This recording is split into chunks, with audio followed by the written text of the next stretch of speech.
आज की कहानी का नाम है चोर कौन था, सास या बहू। मनोवैज्ञानिक की स्टूडेंट निहारिका सावली सलोनी सूरत की थी। तरुण से शादी करना उसकी अपनी मर्जी थी, जिसमें उसके माता पिता की रजामंदी भी थी। तरुण हैदराबाद का रहने वाला था और निहारिका लखनऊ की। दोनों दिल के रिश्ते में कब बंधे, यह तो वे ही जाने। 7 फेरों के बंधन में बंधकर दोनों एयरपोर्ट पहुंचे। हवाई जहाज ने जब उड़ान भरी तो निहारिका ने आंखें बंद कर ली और कस कर तरुण को थाम लिया। स्थिति सामान्य हुई तो लज्जावश नजरें झुक गई, पर तरुण की मंद मुस्कुराहट ने रिश्ते में मिठास घोल दी थी। हम पग फेरे के लिए इसी हवाई जहाज से वापस आएंगे, निहारिका ने कहा। नहीं, अब आप कहीं नहीं जाएंगी, हमेशा हमेशा मेरे पास रहेंगी, तरुण ने निहारिका के कंधे पर सिर रखते हुए कहा।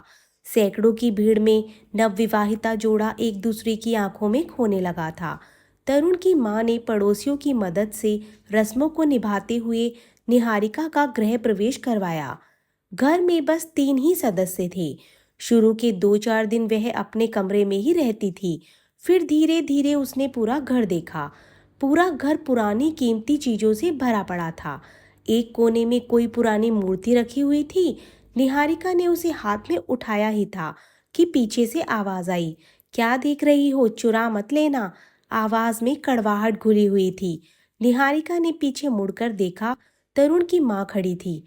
नहीं मम्मी जी, बस यूं ही देख रही थी, निहारिका ने सहम कर जवाब दिया। ससुराल में पहली बार इस तरह का व्यवहार। उसका मन भारी हो गया। माँ की याद आने लगी। रात को बातों ही बातों में तरुण के सामने दिन वाली घटना का जिक्र हो आया। हाँ, वे थोड़ी कड़क मिजाज है, पर प्लीज तुम उनकी किसी बात को दिल पर मत लेना। वे दिल की बेहद अच्छी है। तरुण अपनी तरफ से निहारिका को बहलाने लगा। एक दिन दोपहर को जब निहारिका लेटी हुई कोई पत्रिका पढ़ रही थी, तभी तरुण की मां मनोहरा देवी उसके कमरे में आई। उन्हें देखकर वह उठकर बैठ गई। उसके बाद सास बहू में इधर उधर की बातें हुई। बातों ही बातों में निहारिका के गहनों का जिक्र हो आया, तो निहारिका खुशी से उन्हें गहने दिखाने लगी। बातों का सिलसिला चलता रहा। करीब आधे घंटे बाद जब निहारिका गहनों के डिब्बे में डालने लगी तो सोने के कंगन गायब थे। वह परेशान होकर उन्हें ढूंढने लगी। आश्चर्य भी हो रहा था उसे। सासू माँ से कुछ पूछे, इतनी हिम्मत कहाँ थी उसमें। रात को तरुण से बताया तो उसने भी ज्यादा तवज्जो नहीं दी। तुम औरतें केवल पहनना जानती हो, यही कहीं रखकर भूल गई होंगी, मिल जाएंगे, अभी सो जाओ। दिन भर का थका हुआ तरुण करवट बदलकर सो गया। नई नवेली दुल्हन का ज्यादा बोलना भी ठीक नहीं, यह सोचकर निहारिका चुपचाप रह गई। लेकिन वह मनोवैज्ञानिक की छात्रा ही अनकहे भावों को पढ़ना जानती थी।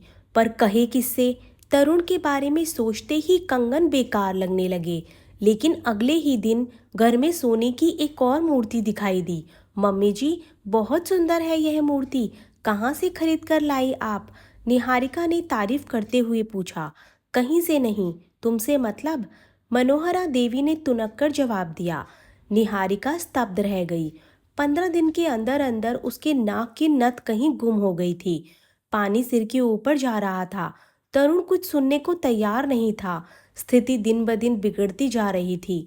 एक दिन दोपहर के भोजन के बाद सभी अपने अपने कमरे में आराम करने गए। उस वक्त मनोहरा देवी पूरे गहने पहनकर स्वयं को आईने में निहार रही थी। तरह तरह के भाव भंगिमा कर रही थी। संयोगवश उसी वक्त निहारिका किसी काम से उनके पास आना चाहती थी। अपने कमरे से निकली ही थी कि खिड़की से ही उसे वह मंजर दिख गया। उस वक्त उनके शरीर पर वे गहने भी थे जो उसके डिब्बे से गायब हुए थे। शक को यकीन में बदलते देख निहारिका सिहर उठी। उसने चुपके से 1-2 तस्वीरें ले ली। रात को डिनर खत्म करने के बाद, तरुण, मुझे कुछ गहने चाहिए थे। निहारिका अभी वाक्य पूरा भी नहीं कर पाई थी कि तरुण बोला, मेरी खूबसूरत बीवी को गहनों की क्या जरूरत है? सच कह रहा हूँ नीरू, तुम बहुत खूबसूरत हो। पर तरुण की बातें अभी उसे बेमानी लग रही थी, क्योंकि वह जहाँ पहुँचना चाहती वह रास्ता ही तरुण ने बंद कर दिया था। हार कर निहारिका ने वे फोटोज दिखाए, जिसे देखते ही तरुण उछल पड़ा। उसकी आंखें आश्चर्य से फैल गई। मम्मी के पास इतने गहने हैं, मुझे तो पता ही नहीं था। तरुण ने आश्चर्य से फैली आंखों को सिकोड़ते हुए कहा, नहीं, यह अच्छी बात नहीं है तरुण, तुमने शायद देखा नहीं, इनमें वे गहने भी हैं जो मेरे डब्बे से गायब हुए थे। निहारिका ने उसकी आंखों में आंखें डालकर कहा। मामला संजीदा था, लेकिन उसे दबाना और भी मुश्किल स्थिति को जन्म दे सकता था। माँ के गहने यानी तुम्हारे गहने। तरुण को शर्मिंदगी महसूस हो रही थी, तो उसने बात को टालते हुए कहा, तरुण, तुम क्यों समझना नहीं चाहते, या फिर? निहारिका उसके चेहरे पर आ रहे भाव को पढ़ने की कोशिश करने लगी, क्योंकि जो बात सामने आ रही थी वह अजीब सी थी। या फिर क्या? तरुण ने तैश से कहा। यही कि तुम जानबूझकर कुछ छिपाना चाहते हो, निहारिका ने गंभीर आवाज में कहा। मैं क्या छिपा रहा हूँ? निहारिका चुप रही। बोलो नीरू, मैं क्या छुपा रहा हूँ? यही कि मम्मी जी को क्लेप्टोमेनिया की शिकार है। क्या? यह क्या होता है? तरुण ने कभी नहीं सुना था यह नाम। यह एक तरह की बीमारी है।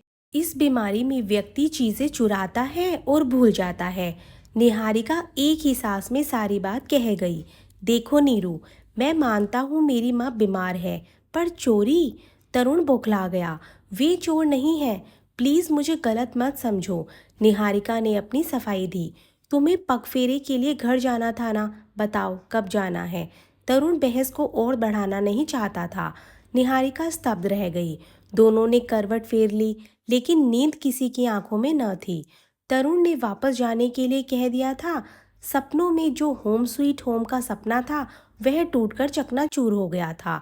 निहारिका ने हार नहीं मानी। उसने अपने प्रोफेसर साहब से बात की।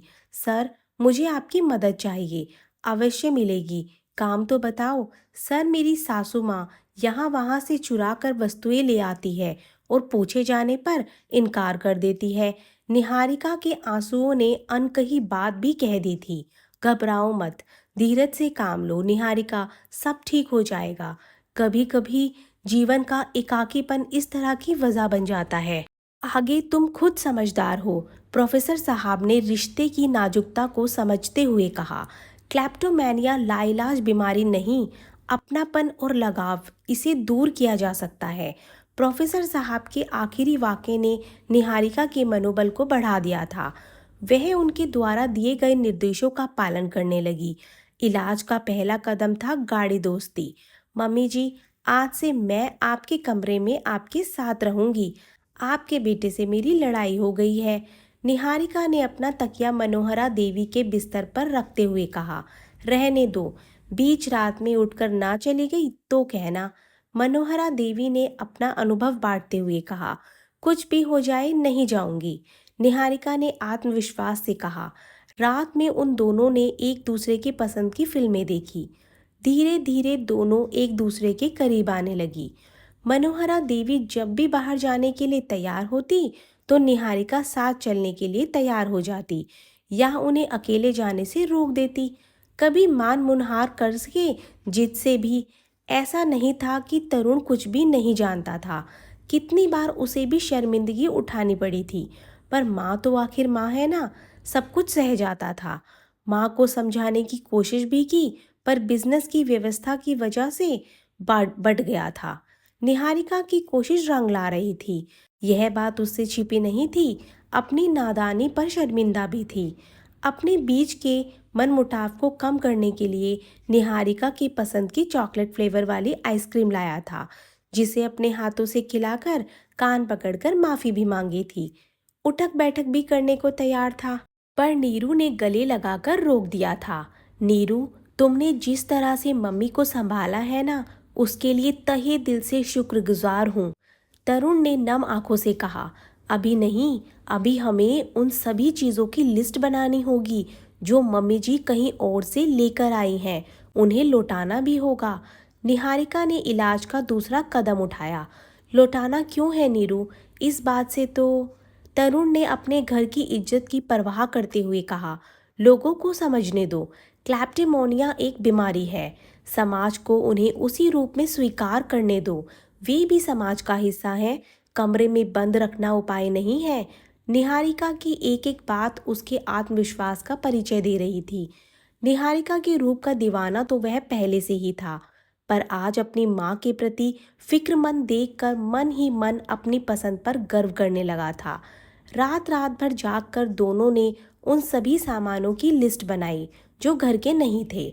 सबको गिफ्ट की तरह रैप किया, अंदर एक पर्ची पर सॉरी लिखकर वस्तुओं को लोगों के घर तक पहुंचाया। पति पत्नी दोनों ने मिलकर मुश्किल काम को आसान कर लिया था। धीरे धीरे स्थिति सामान्य होने लगी थी। मंगलवार की सुबह मम्मी जी को बाजार जाना था।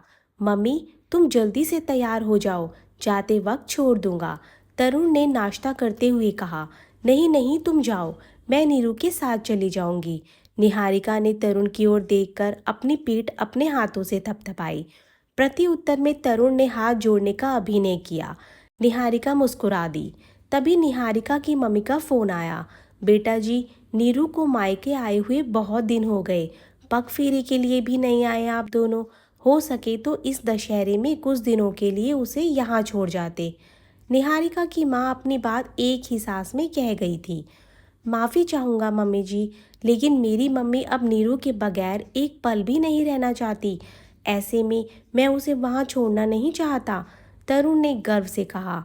कोई बात नहीं बेटा जी, बेटी अपने घर में खुश रहे, राज करे, इससे ज़्यादा और क्या चाहिए, माँ ने रूंधे गले से कहा और फ़ोन रख दिया। तरुण के स्वर ने उसे उसके घर की मुख्य भूमिका में ला दिया था। निहारिका का होम स्वीट होम का सपना साकार हो रहा था। दोस्तों, आपको आज की कहानी कैसी लगी हमें कमेंट बॉक्स में ज़रूर बताएं और अच्छी प्यारी कहानी के लिए हमारे चैनल को सब्सक्राइब करें। Thank you.